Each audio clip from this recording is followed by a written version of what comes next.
Magandang oras muli mga kadulang, welcome sa Dulang Ilocano Channel. Magluluto tayo ngayon ng nilaga o sinabawang buto-buto ng baka. Napakasarap po ng putahing ito. Panoorin ang ating video mula sa simula hanggang sa matapos ang ating palabas. Agyaman ang kanyayo apo!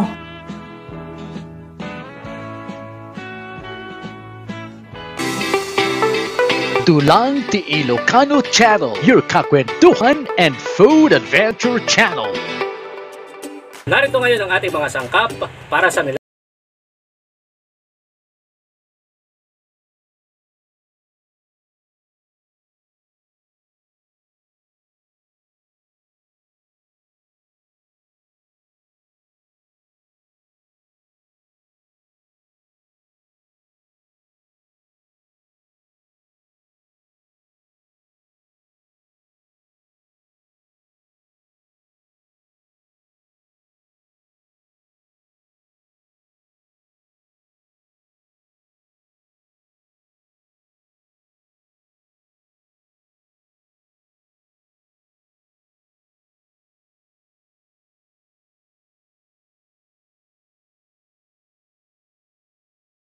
Ng baka.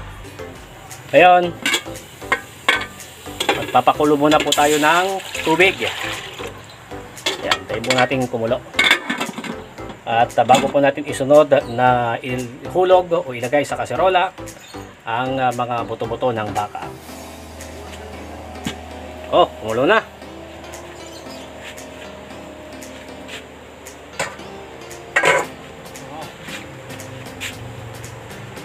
Ilalagay na po natin itong mga buto-buto. Yan. Then, lagyan natin ng kaunting asin para magkalasa na po yung ating sabaw. At tatakloban ulit po natin hanggang sa kumulo. Papabuluwakin lamang po natin to. Gusto ko pong matanggal yung pong impurities o kaya yung scum. Hindi po natin kailangan yon sapagkat yun po yung nagbibigay po ng hindi kanais-nais na amoy o kaya lansa sa ating sabaw. Okay, babalikan po natin to ng mga siguro tansya natin na sa mga 3 minutes. So yan, buluwak na. So, kita nyo yung mga bula na yan. Yan yung tinatawag na scum o impurities. Tatanggalin po natin yan para maging malinis ang ating sabaw. Okay. So, hindi naman to malaking kabawasan sa lasa ng ating sabaw.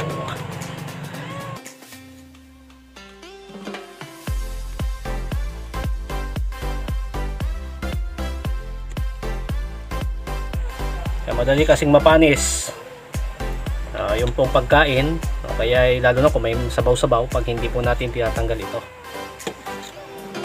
Okay, nasa high heat po ang ating kalan, kaya ang ating apoy para mas lalong bumulwak itong ating pinapakulong karne ng baka.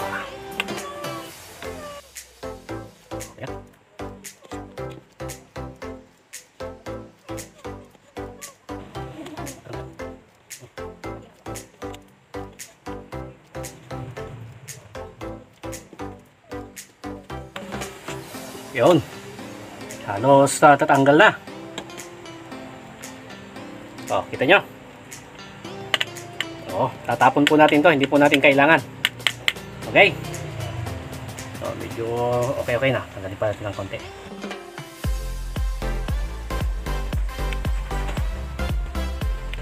Okay, ngayon. So, na po natin na ihulog itong mga rekado. Ang sibuyas na pula pero kulay pink, hindi siya pula at ang bawang.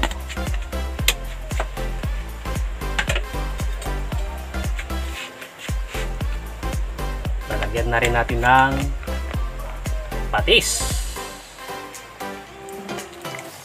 Ayan, pampalasa at ang paminta.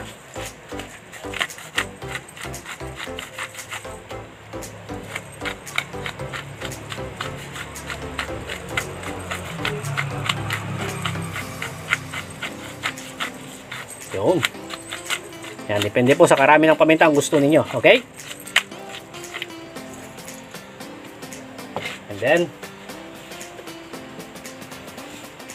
lagyan natin ng kaunti pang asin. Yun.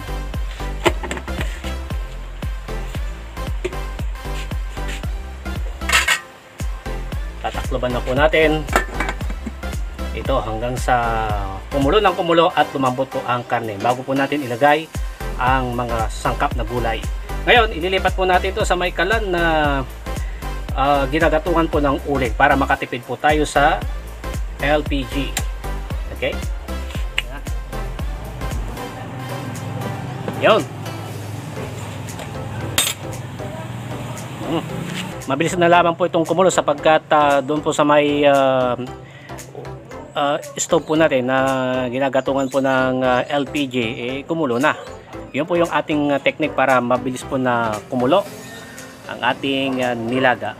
Ang gusto ko po sa ating nilaga malambot po yung karne at syempre magkakaroon po ng masarap na lasa ang ating sabaw. Okay? Sige, at iwanan lamang po natin to. Siguro sa tansya ko mga nasa 1.5 oras. Meow! Meow!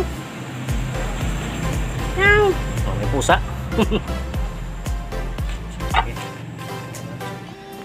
Tiyak na malambot na po itong ating karne. Wow! Ano, kumukulo. At ilalagay na po natin ang sitaw. Yan.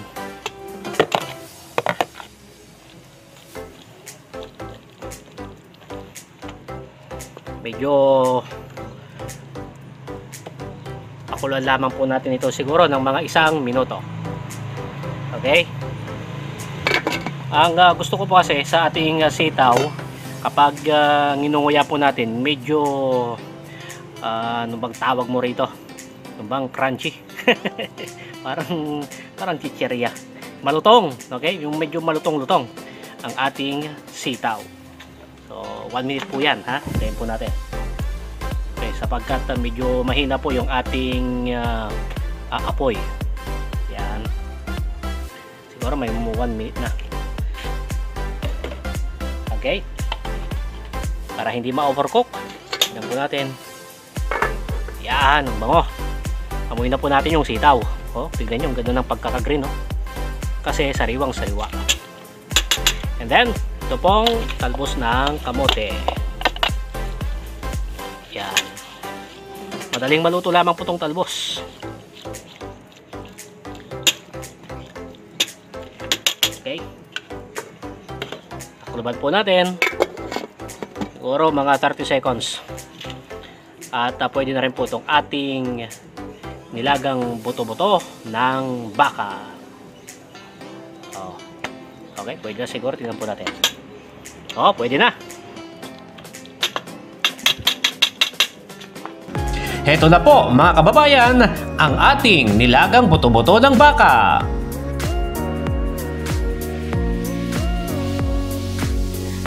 Yun, luto na po itong ating sinabawan o nilagang buto-buto ng baka. Heto na po. Oh, mainit-init pa. Kakapaso. Ngayon, itong ating kanin, red rice. At heto na nga. Tignan po natin kung malambot itong ating karne. Sokin natin. Oh, malambot. Tamang-tama. Okay, ngayon, ito po munang karne ng baka. Naririnig nyo yung pusa? Meow, meow. Mga ganun, no?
Dulang Ti Ilocano Channel, your kakwentuhan and food adventure channel.